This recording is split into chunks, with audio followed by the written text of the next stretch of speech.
People often wonder about enlightenment. They use the word as though they know exactly what it means, thinking that there must be some state that we can reach that either has total emptiness, lack of desires, and a place in which mind can just expand into the furthest reaches of the cosmos, or alternately, they have at least become aware that beyond this state of emptiness, upon the path of enlightenment, there lies yet another stage. And this stage is in fact the stage of bliss. So the stage of bliss is a little more desirable, and many wish for the state of enlightenment that they may live their life in a state of bliss, not feeling pain, not feeling hunger or lack. Well, that is just a different form of a drug, because enlightenment, if it is a fruitless life, living in a state of bliss, is unproductive and ultimately does not contribute to the whole. A life that is not meaningfully lived cannot be enlightened. So let's take a look at what is enlightenment. Enlightenment is not a point of arrival. Enlightenment is an ever-unfolding evolution.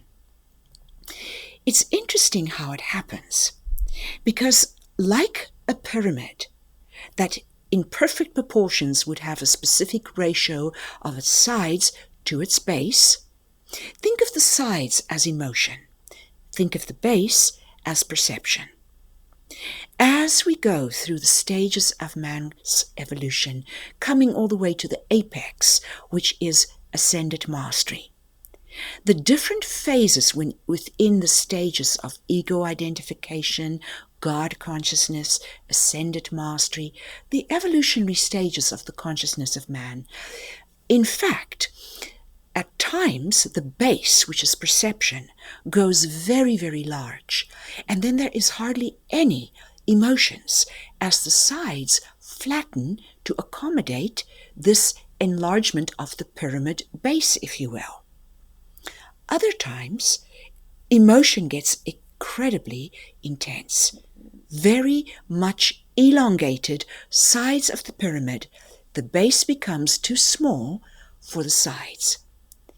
So it has to again rectify itself. In other words, emotion must yield perception, and perception must yield emotion. In ascended mastery, we don't have that. We have a big base on the pyramid with almost no sides, meaning that we are in a vastly expanded state of perception or awareness, but there is hardly any emotion. But is there something beyond that? Yes, there is. And up until August of 2005, 9 ascended masters had actually found the way out of the fishbowl. They had found the stages beyond man, which is the God kingdom. It is the divine heritage of man to make his or her way into the God kingdom. But for that, yet again at a time when the least emotion of all is felt, in the final phase of ascended mastery, he or she has to generate emotion so that the emotional sides of the pyramid rise even higher than the base. That is the key to leaping across the chasm.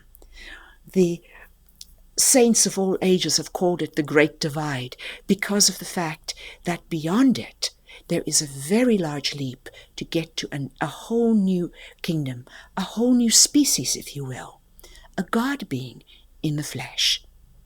It is doable.